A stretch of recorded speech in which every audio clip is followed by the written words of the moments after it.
My name is Benjamin Wayne Clodfelter. I'm a disabled veteran. I spend all of my time doing activism and advocacy for the LGBT community and for other marginalized communities. Progress Texas is fighting to try to make this country a better place and change the direction that we're heading to one that's more positive and will make people's lives better. It's Tuesday, November 12th, 2024, and this is the Progress Texas Daily Dispatch, rapid response on the breaking news stories Texas progressives need to know.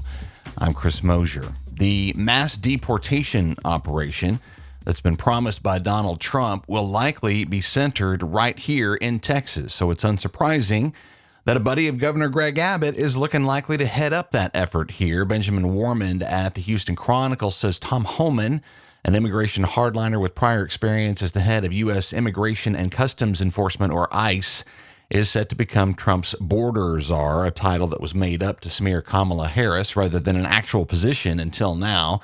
Homan is a big fan of physical barriers and immigration control efforts. The more encrusted with razor wire, the better, and has gotten a hearty laugh out of Greg Abbott's busing of almost 120,000 migrants from Texas to northern democratically led cities.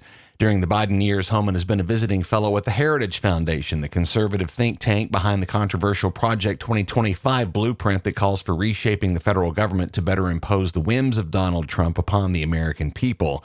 Tom Homan will join the Trump operation in an advisory role, which means he won't be required to go through a Senate confirmation. Priscilla Rice at KERA in Dallas, meanwhile, writes on the growing sense of anxiety and urgency that's developing among even immigrants in Texas who have followed the law, in particular women who have been victims of crime or abuse who may qualify for specific paths to citizenship and visas under the Violence Against Women Act. Rice talked to Christina Salazar, an immigration attorney in Collin County, who says the urgency among her clients seeking those protections has increased as fear grows that the second Trump administration may just do away with them. Salazar says, quote, "I know we're going to have a lot of things to fight against, and I know we can't give the administration the benefit of the doubt. I tell my clients that I'm submitting their applications, but that the law could change at any time," unquote. The Texas immigration advocacy group RACIS says they're gearing up to fight, quote, "any presidential actions that threaten equitable access to the legal and human right to seek safety in the U.S., unquote, while warning of the devastating consequences to Texas families and to our economy that a mass deportation operation threatens. At the U.S. Senate, our senior senator is one of three possibilities to take the position of Senate Majority Leader upon the stepping down of Mitch McConnell. John Cornyn is up against Florida's Rick Scott and South Dakota's John Thune, but Cornyn's facing opposition from Texas transplant Elon Musk, who has been lobbying on Twitter for Scott. The results should emerge tomorrow. Musk, in fact, is quickly taking advantage of the Trump win in an effort to establish himself as a legitimate political power broker, but is he already wearing out his welcome? Will Neal at the Daily Beast theorizes that Musk may have already become, quote, "the guest who wouldn't leave" at Trump's Mar-a-Lago HQ in Florida, where he's been hanging around for most of the entire week since last Tuesday's election, dining with the Trumps, hanging out on the golf course, and weighing in on policy and staff decisions, visibly starting to annoy some members of Trump's transition team with his tendency to insert himself into every conversation. What Musk may have forgotten is that Donald Trump wants to be the star and the only star. The chances of this bromance lasting much longer are definitely iffy. Tech journalist Kara Swisher says, quote, "They're both narcissists, and there can only be one narcissist as the head of the country, and that's Donald Trump. Trump goes through people like tissues, essentially, and even if it's Musk, they're going to clash at some point," unquote. David Nassau at the New York Times concurs in his Monday op-ed, saying the likelihood of Trump forgetting the over $100 million Musk spent to help him win is high, considering Trump's attention span and also considering the history of fat cats who have tried to buy their way into the White House. Andrew Carnegie, for example, was cast aside by Theodore Roosevelt, and William Randolph Hearst was ghosted by Franklin Roosevelt in similar circumstances.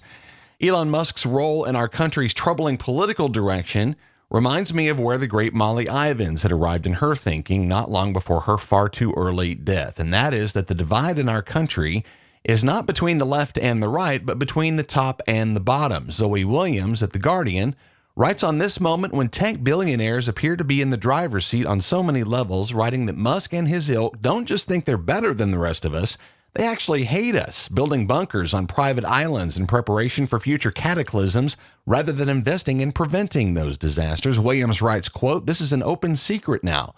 The whole world has watched Musk seize a mature democracy, and you can see he hates us with one look at his face. You don't even have to scroll through his X feed," unquote. And again, to me, and forever, it's Twitter.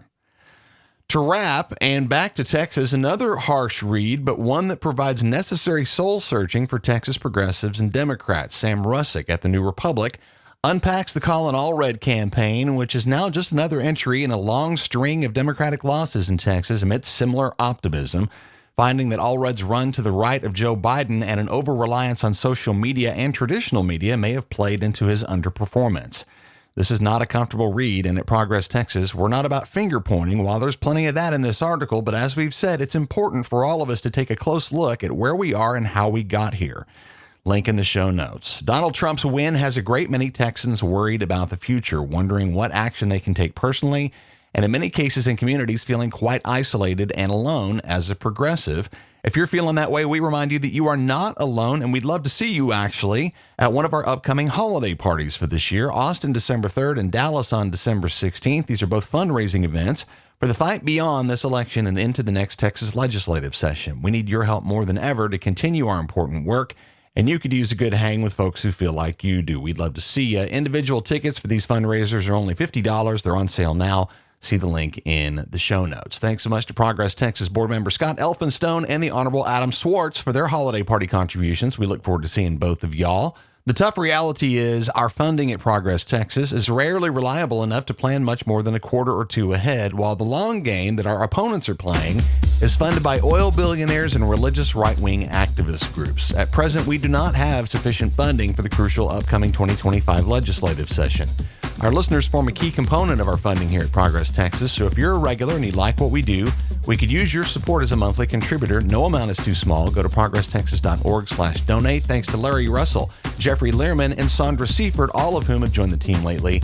Huge thanks to all of you. That's the Progress Texas Daily Dispatch for this Tuesday, November 12th, 2024. Links to all these original stories can be found in our show notes. Progress Texas is a nonprofit rapid response media organization promoting progressive messages and actions. While campaigns come and go, we're the permanent home for progressive media and action in the Lone Star State. I'm Chris Mosier. Thanks for listening. Have a great day. We'll see you again tomorrow morning.